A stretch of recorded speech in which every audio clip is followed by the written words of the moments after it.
नमस्कार दोस्तों, स्वागत है आपका आपके अपने YouTube channel RPSC online classes में। अपन डिस्कस कर रहे थे आपके हिंदी जो सब्जेक्ट है उसके महत्वपूर्ण टॉपिक बहुत ही आसान से तरीके से।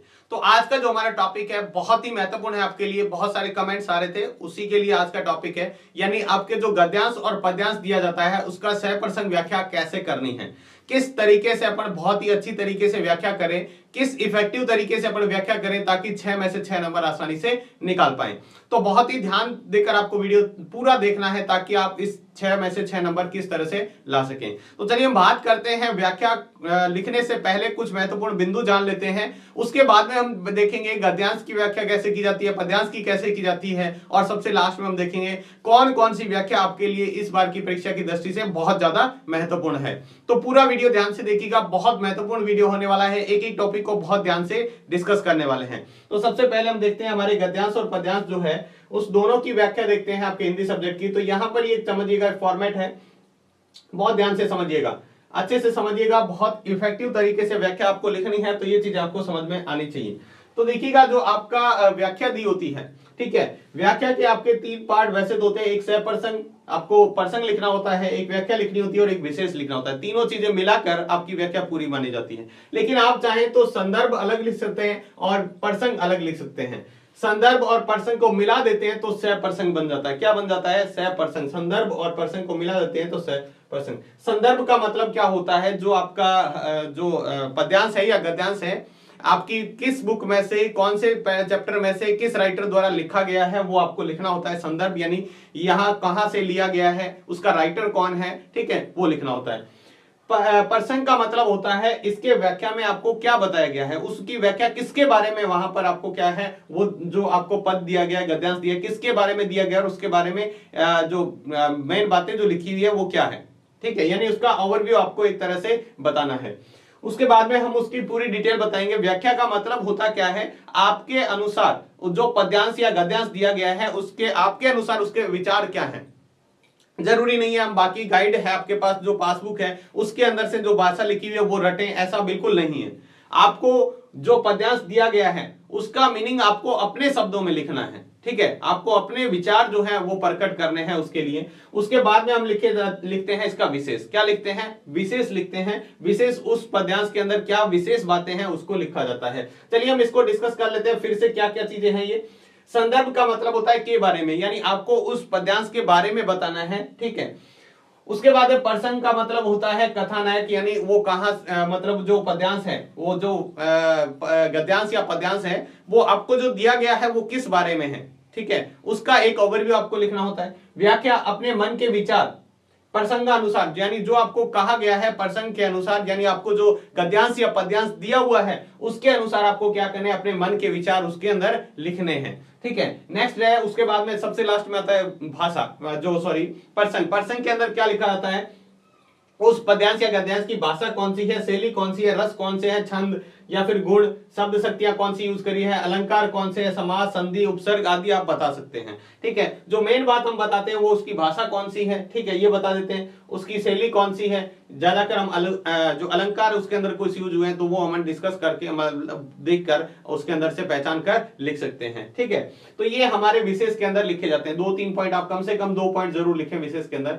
अब हम देखते हैं जो व्याख्या हमें करनी है तो किन बातों का ध्यान रखना है, कैसे हमें व्याख्या करनी है इफेक्टिव तरीके से, ताकि हम अच्छे से पूरा नंबर इसके अंदर से निकाल पाए।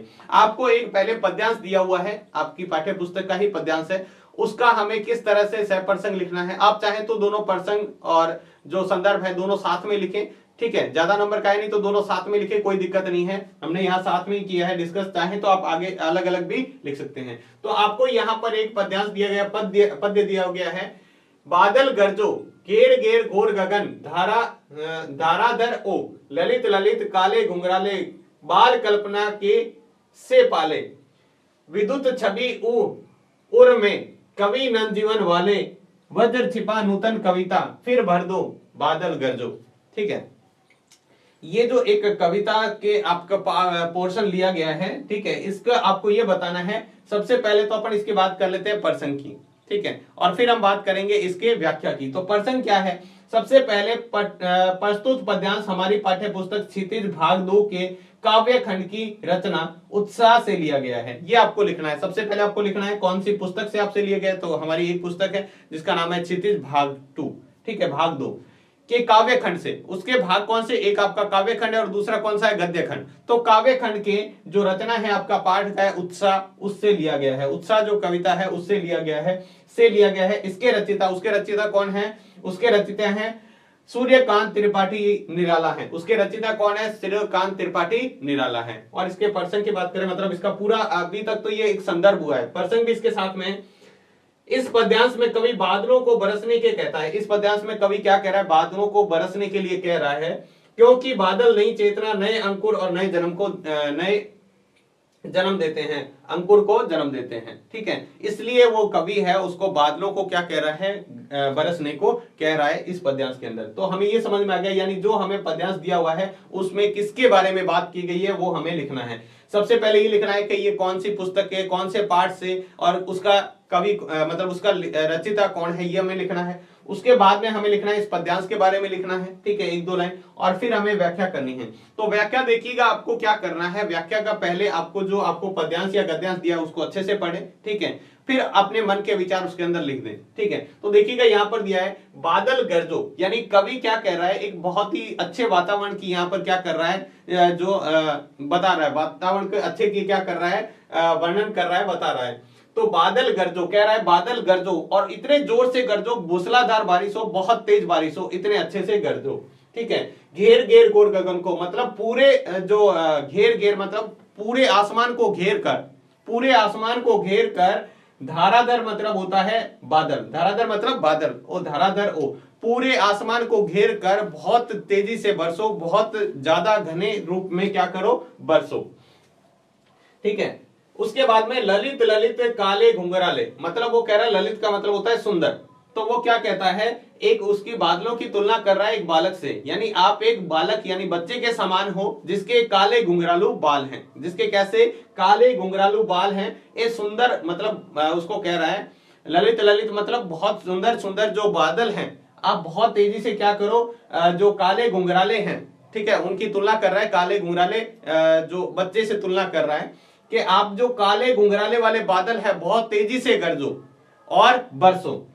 बाल कल्पना के से पाले, आपको इसकी आपका जो पाला गया है वो बालक के समान आपको क्या किया गया है, पाला गया है। बालक के समान आपको क्या किया गया है, पाला गया है, ठीक है। उसके बाद में लिखा है विद्युत छवि उर में कवि नवजीवन वाले। ये कह रहा है विद्युत छवि उर में, उर का मतलब होता है दिल में। आप विद्युत छवि जो है, ठीक है, अपने हृदय के अंदर, दिल के अंदर जो क्या है, तुम हृदय के अंदर बिजली की जो छवि बना धारण किए हुए हो, शोभा जो धारण किए हुए हो, ठीक है। यहाँ पे देखिएगा विद्युत छवि उर में, यानी आप जो अपने हृदय के अंदर बिजली की जो शोभा धारण किए हुए हो, कवि नवजीवन वाले, तुम एक कवि क्या कर दो, एक नवजीवन भर दो उसके अंदर, क्या कर दो, नई प्रेरणा ला दो, नई कविता उसके अंदर भर दो, ठीक है। और क्या करो, तुम सृष्टि में हो, तुम नव जीवन प्रदान करो, तुम सृष्टि को क्या करो, नया जीवन प्रदान करो। जल बादल बरसेंगे तो क्या होगा, जल की क्या होगी, मतलब जल बरसेगा तो क्या होगा, जो पृथ्वी का स्वरूप है वो बदल जाएगा, मतलब एक नया जीवन मिल जाएगा पृथ्वी को। तो उसकी तुलना इससे कर रहा है, ठीक है। वज्र छिपा नूतन कविता, वज्र छिपा का मतलब क्या होता है, आपके अंदर वज्रपात यानी बदलाव का, पृथ्वी में बदलाव करने का आपके अंदर क्या छिपा हुआ है, गुण जो है वो छिपा हुआ है, ठीक है। आप परिवर्तन करवाने का तुम्हारा क्या है, नियम है। बादल क्या कराते हैं, पृथ्वी को एक नया परिवर्तन कर देते हैं। बादल जब बरसते हैं तो पृथ्वी में एक नए तरह का परिवर्तन होता है, तो परिवर्तन कराने का उनके अंदर क्या है, नियम है। उसके बाद में नूतन कविता फिर भर दो, और क्या कर दो, एक नई जो जोश है वो नया जो जन्म है वो भर दो, एक पृथ्वी को नया रूप दे दो, फिर संसार को एक नई प्रेरणा आप क्या कर दो, दे दो। बादल गरजो रे, बादल गरजो यानी बादल को गरजने की बात फिर से कह रहा है। तो आपको इस तरीके से क्या करना है, अपने शब्दों में इसको लिख देना है। तो देखिएगा दोबारा से आपको अच्छे से समझ में आ जाए, इसलिए हमने क्या कर रखा है, यहाँ पे लिख रखा है। तो इसकी जो व्याख्या है वो करते हैं, यानी उपरोक्त पंक्तियों में कवि निराला ने सुंदर वातावरण का वर्णन किया है। कैसे?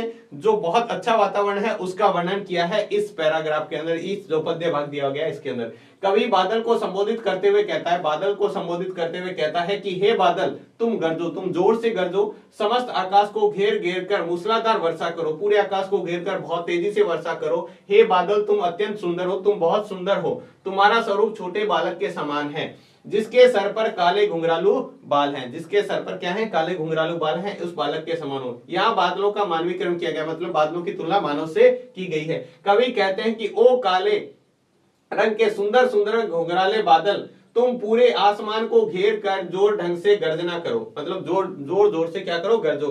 तुम अबोध बालक की कल्पना के समान पाले गए हो। तुम्हारी पालना कैसे की गई है? तुम्हारी रचना कैसे की गई है? अबोध बालक की तरह तुम्हारा क्या किया गया है? पालन किया, मतलब तुम्हारे जो है तुम्हारा अबोध बालक की कल्पना के समान पाले गए हो। तुम्हें जो पालना की गई, तुम्हारा पालन जो किया गया है अबोध बालक के समान किया गया है। तुम अपने हृदय में बिजली की शोभा को धारण करते हो।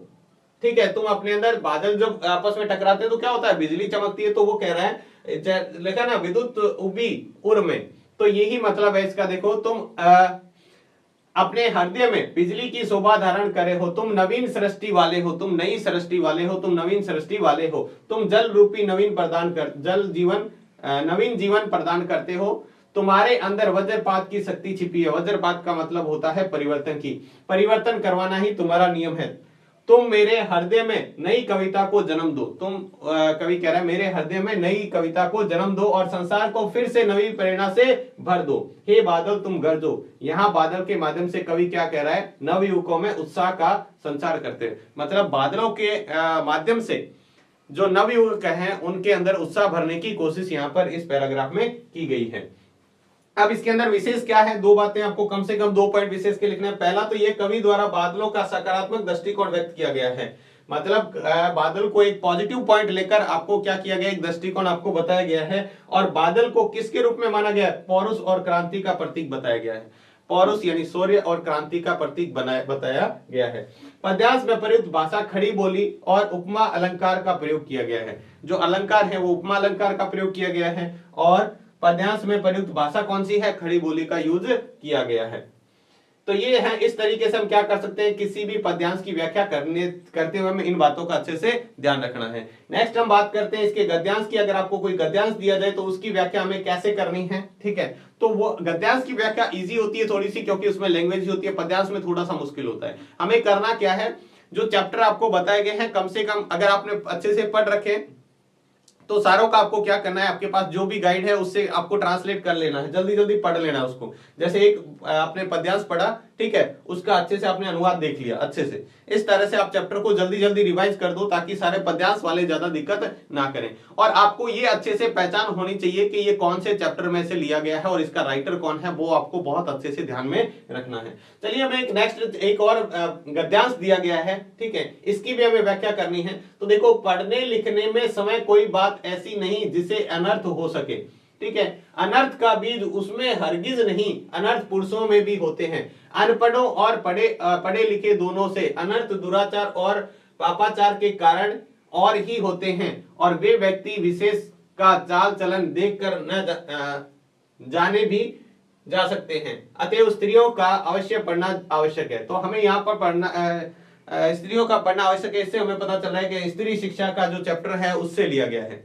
ठीक है, तो स्त्री शिक्षा के चैप्टर में से, तो हम इसके बारे में पहले क्या लिखेंगे? आप पढ़ लेना, इसको पूरे को अच्छे से पढ़ना है आपको। ठीक है, पहले इसको अच्छे से पढ़ना है, फिर पता लगाना है कौन से चैप्टर में से।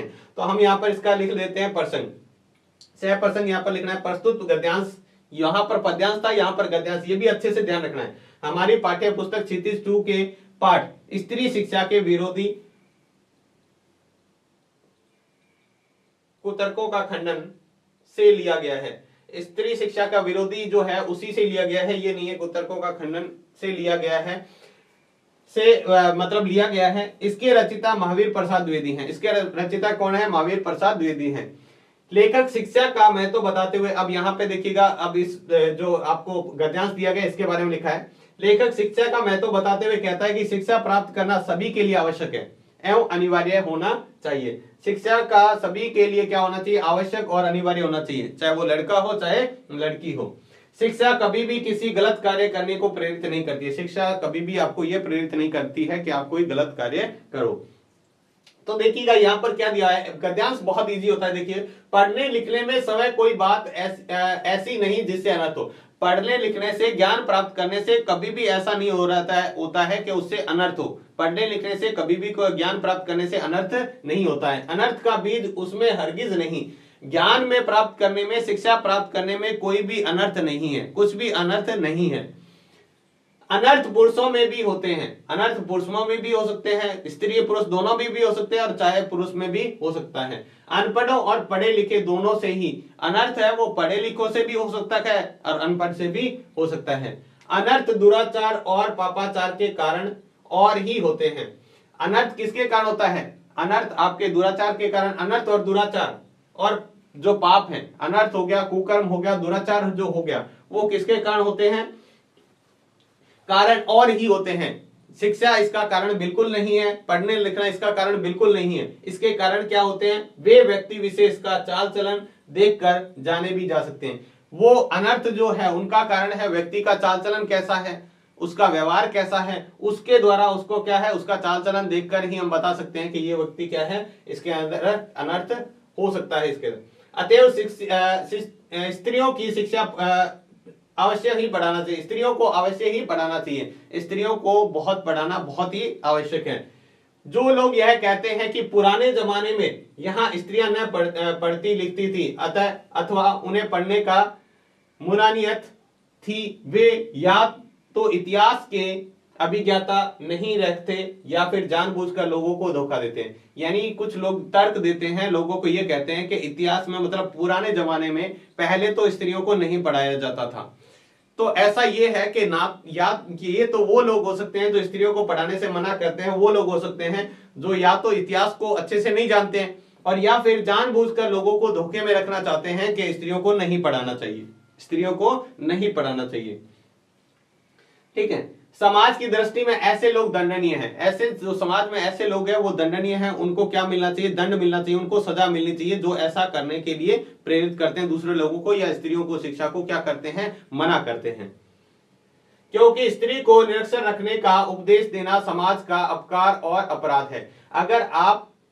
अगर मान लो कोई भी जो स्त्री की शिक्षा को, मतलब स्त्रियों को निरक्षर रखना चाहता है, अनपढ़ रखना चाहता है, उनका भला नहीं करना चाहता है, तो वो क्या है, वो उपदेश, ऐसा उपदेश समाज को देना अपकार का काम है या फिर अपराध का काम है। मतलब एक अच्छा काम नहीं है ऐसा करना, या फिर ये एक अपराध है। ठीक है, समाज की उन्नति में बाधा डालता है, और वो समाज की उन्नति में क्या कर रहा है, बाधा भी डाल रहा है। तो इस तरीके से हम इसको तो हम अच्छे से समझ सकते हैं, उसमें थोड़ी सी आपको मेहनत करनी पड़ेगी। चलिए हम जल्दी से देख लेते हैं इसको, हम किस तरह से अच्छे से पूरा लिखें, ताकि हम अपने शब्दों को किस तरह से अच्छे से लिखें ताकि हमें पूरे नंबर मिले। तो देखिएगा यहाँ पर लिखा गया है, लेखक कहता है कि पढ़ने लिखने या ज्ञान प्राप्त करने में ऐसी कोई बात नहीं है कि उससे क्या हो, किसी का अनर्थ या नुकसान हो। पढ़ने लिखने से कभी भी किसी व्यक्ति का अनर्थ या नुकसान नहीं होता है। अनर्थ करने का ज्ञान शिक्षा से बिल्कुल नहीं है, अनर्थ करने का ज्ञान और शिक्षा से बिल्कुल संबंध नहीं है। जबकि वरन मतलब होता है, जबकि शिक्षा हमें सही गलत ज्ञान देती है, जबकि शिक्षा तो क्या है, हमें सही गलत का ज्ञान भी देती है। अनर्थ कभी स्त्री पुरुष देखकर नहीं होता। अनर्थ ऐसा नहीं है कि स्त्री से ही होगा या सिर्फ पुरुष से ही होगा, वो स्त्री से भी हो सकता है और पुरुष से भी हो सकता है और पढ़े लिखों से भी हो सकता है।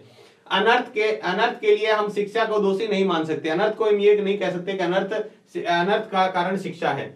अनर्थ बुरे आचरण और पाप कर्मों से लिप्त लोगों द्वारा होता है। जो लोग क्या होते हैं, आचरण जिनका सही नहीं होता या जो पाप कर्मों से लिप्त होते हैं, उनके द्वारा क्या होता है, अनर्थ होता है। वे लोग विशेष के चाल चलन, जो व्यक्ति विशेष उसका चाल चलन ही ऐसा हो, कार्य व्यवहार पर आधारित होता है। ये जो अनर्थ है वो व्यक्ति के चाल चलन और उसके कार्य व्यवहार पर निर्भर करता है। लेखक कहता है कि स्त्रियों को अवश्य पढ़ाना चाहिए। ठीक है, जो लोग तर्क देते हैं कि पुराने जमाने में स्त्रियां नहीं पढ़ती थी, जो कहते हैं पुराने जमाने में स्त्रियां नहीं पढ़ती थी, ठीक है, अथवा उनके पढ़ने पर रोक या मनाही थी, वे व्यक्ति निसंदेह ही इतिहास की बातों की जानकारी या ज्ञान नहीं रखते। या तो वो इतिहास की जानकारी नहीं रखते या फिर जानबूझकर अतर्कपूर्ण बातें करके लोगों को धोखे में धोखा देते हैं, या फिर अतर्क कोई बिना तर्क वाली बातें करके क्या करते हैं, लोगों को धोखे में रखते हैं, उन्हें भ्रमित करते हैं। समाज की उन्नति में ऐसे लोग दंड के पात्र हैं, ऐसे लोग क्या है, सजा के पात्र हैं, क्योंकि स्त्रियां निरक्षर रखना या फिर आगे बढ़ने न देना या फिर उनका अहित चाहना या फिर अपराध की श्रेणी में, ये सारा क्या आता है, अपराध की श्रेणी में आता है। स्त्री और पुरुष दोनों की उन्नति समाज की धुरी है, यानी दोनों ही बराबर बराबर क्या है, एक धुरी की तरह कार्य करते हैं। दोनों की प्रगति में ही समाज और देश की उन्नति और विकास है। दोनों की अगर प्रगति होगी तो समाज भी क्या होगा, उन्नति होगी और विकास भी होगा। इसके अंदर हम विशेष की बात करें तो लेखक ने तर्कों द्वारा, मतलब अलग अलग तर्क देकर यह बताया है, अलग अलग उसने क्या है, तर्क देकर स्पष्ट किया है कि स्त्री की शिक्षा के लिए भी उतनी ही हकदार है जितने क्या है, पुरुष हैं। स्त्री भी शिक्षा की उतनी ही क्या है, हकदार है जितने पुरुष हैं। जो व्यक्ति इस बात का विरोध करते हैं वो समाज की उन्नति में बाधक हैं, और जो इस बात का विरोध करते हैं वो समाज के लिए क्या है, बाधा का कार्य करते हैं। और इसके अंदर क्या है, लंबे तर्कपूर्ण वाक्य हैं, मतलब जो तर्क दिए गए हैं बहुत लंबे लंबे दिए गए हैं, मतलब बड़े तर्क इसके अंदर दिए गए हैं। तो इस तरह की भाषा एकदम सरल भाषा है, ठीक है। तो ये आप लिख सकते हैं इसके अंदर, ठीक है। तो आप इनका अच्छे से ध्यान में रखिएगा, इन पॉइंटों को आपको अच्छे से ध्यान में रखना है। अब हम बात करते हैं इसके बाद में नेक्स्ट जो हमारा है, महत्वपूर्ण व्याख्या कौन कौन सी चैप्टर में से पूछी जा सकती है, कौन सी व्याख्या महत्वपूर्ण है। तो सबसे पहले हम पद भाग की बात करें, जो हमारा काव्य खंड है उसके अंदर से देव में से, सवैया और कवित्व में से पूछा जा सकता है, बहुत अच्छे से तैयार कर लीजिएगा। नेक्स्ट है जयशंकर प्रसाद, बहुत महत्वपूर्ण है। आत्मकथ्य बहुत महत्वपूर्ण है, आपसे पूछा जा सकता है। उसके बाद में सबसे ज्यादा महत्वपूर्ण है सूर्यकांत त्रिपाठी, निराला है। उत्साह कविता और अट नहीं रही, उत्साह बहुत ज्यादा महत्वपूर्ण है, इसको अच्छे से तैयार कर लीजिएगा। और नागार्जुन भी बहुत महत्वपूर्ण है। यह दंतुरित मुस्कान या फसल, फसल बहुत इंपॉर्टेंट है, इसमें से भी तैयार कर लीजिएगा। तो ये आप पद्य भाग में से 4 जो हैं, जो इनको अच्छे से तैयार कर लीजिएगा, बहुत महत्वपूर्ण है। इसकी बात करते हैं गद्य भाग में से कौन कौन से चैप्टर हैं। राम वृक्ष बेनीपुरी का जो है बल गोविंद भगत, ये बहुत महत्वपूर्ण है। दूसरा है सर्वेश्वर दयाल सक्सेना, बहुत महत्वपूर्ण है। मानवीय करुणा की दिव्य चमक और मनु भंडारी की एक कहानी, यह भी बहुत महत्वपूर्ण है व्याख्या की दृष्टि से। और महावीर प्रसाद द्विवेदी, ये तो बहुत महत्वपूर्ण है। सबसे महत्वपूर्ण है स्त्री शिक्षा के विरोधी या कुतर्कों का खंडन। स्त्री शिक्षा के विरोधी जो है चैप्टर बहुत महत्वपूर्ण है, आपको इसको अच्छे से तैयार करना है। आपके परीक्षा में व्याख्या पूछे जाने का बहुत चांसेस है इसी के अंदर से। तो ये थे आपके किस तरह से आपको 100% व्याख्या लिखनी है और कौन कौन से चैप्टर महत्वपूर्ण है। उम्मीद आपको अच्छे से समझ में आ गया होगा। खुद प्रैक्टिस करके देखिएगा, लिख के देखिएगा। और अगर आपका टारगेट बहुत बड़ा है, 90-95 प्लस है, तो फिर बहुत अच्छे से चैप्टर पूरे तैयार कीजिएगा, व्याख्या की दृष्टि से या सभी पॉइंट ऑफ व्यू की दृष्टि से बहुत अच्छे से तैयार कीजिएगा, ताकि अपन टारगेट को अचीव कर पाए। तो आज के वीडियो में बस इतना ही, मिलते हैं नेक्स्ट वीडियो में इसी तरह के और इंपॉर्टेंट टॉपिक के साथ। तब तक के लिए धन्यवाद।